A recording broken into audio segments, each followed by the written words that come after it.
नमस्कार, आप देख रहे हैं एफएम न्यूज और मैं हूं आपके साथ मनीषा सिंह। गुजरात के मोरबी शहर में रविवार को मच्छू नदी पर एक केबल सस्पेंशन पुल ढह गया था, जिसके कारण अब तक 134 लोगों की मौत हो चुकी है। 100 से ज्यादा घायलों का इलाज चल रहा है और इसी के मद्देनजर आज प्रधानमंत्री नरेंद्र मोदी मोरबी का दौरा करेंगे। सोमवार को प्रधानमंत्री केवड़िया में थे, जहां उन्होंने कहा कि बचाव अभियान चल रहा है और बचाव और राहत प्रयासों में कोई ढिलाई नहीं बरती जाएगी। पीएम मोदी ने आगे ये भी कहा कि गुजरात सरकार राहत और बचाव अभियान चला रही है और केंद्र भी राज्य सरकार को हर संभव मदद कर रहा है। पीएम मोदी अपने संबोधन के दौरान भावुक होते हुए भी नजर आए और उन्होंने कहा कि मैं हादसे में जान गंवाने वाले परिवारों के प्रति संवेदना व्यक्त करता हूं।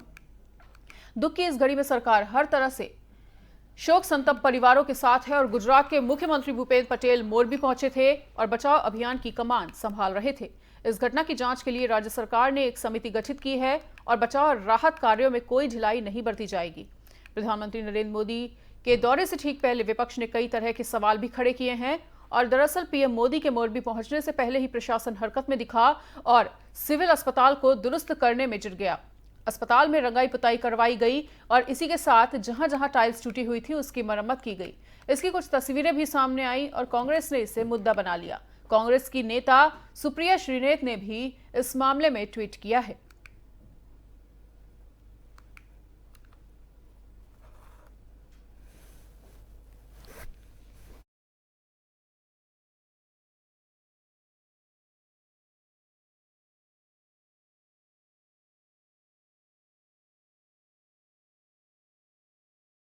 प्रधानमंत्री नरेंद्र मोदी आज राजस्थान के बांसवाड़ा जिले के मानगढ़ धाम का दौरा करेंगे और केंद्रीय संस्कृति मंत्रालय की ओर से मानगढ़ धाम में आजादी के अमृत महोत्सव के तहत धूड़ी वंदना कार्यक्रम का आयोजन किया जा रहा है।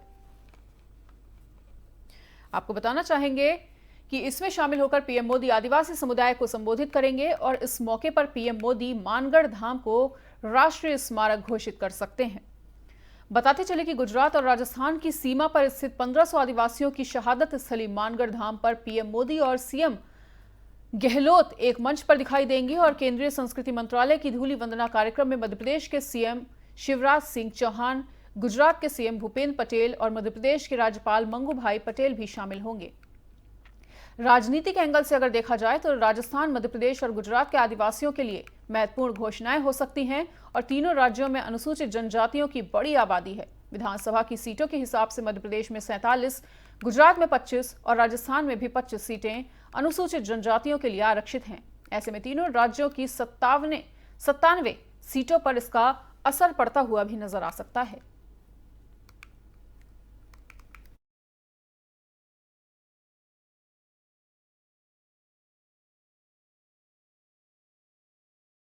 गुजरात के मोरबी में हुए पुल हादसे को लेकर सुप्रीम कोर्ट में एक जनहित याचिका को दाखिल किया गया है और याचिका में घटना की जांच के लिए राज्य सरकार को न्यायिक आयोग बनाने का निर्देश देने की मांग की गई है। साथ ही याचिका में देश की धरोहर इमारतों के लोगों के लिए सुरक्षित होने का आंकलन करने की मांग की गई है और ऐसे मामलों को देखने के लिए हर राज्य में विशेष विभाग बनाने की मांग भी की गई है।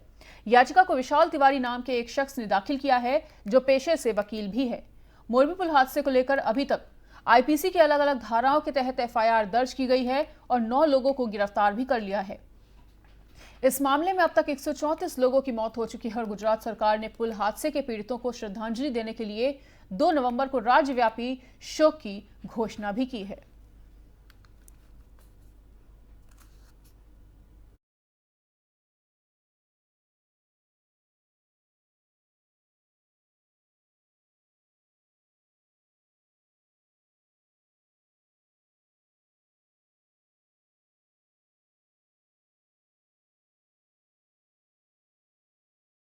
पुल हादसे को लेकर गुजरात के मुख्यमंत्री भूपेंद्र पटेल से इस्तीफे की मांग की है और राजस्थान के मुख्यमंत्री अशोक गहलोत, पार्टी की गुजरात इकाई के अध्यक्ष जगदीश ठाकुर और मध्य प्रदेश के पूर्व मुख्यमंत्री दिग्विजय सिंह के नेतृत्व में कांग्रेस के एक प्रतिनिधिमंडल ने सोमवार को मोरबी का दौरा किया।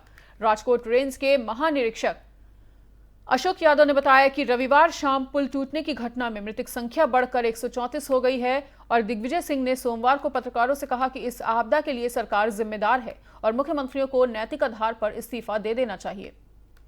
कांग्रेस के वरिष्ठ नेताओं ने कहा कि मैं कोई राजनीति नहीं करना चाहता, लेकिन मुझे पता चला है कि जब रविवार शाम पुल गिरा तब भाजपा के मंत्री, सांसद, जिलाधिकारी और मोरबी जिले के पुलिस अधीक्षक पास ही में एक स्थान पर बैठक कर रहे थे। उन्होंने बैठक जारी रखी और उसी समय वो यहां पर नहीं आए।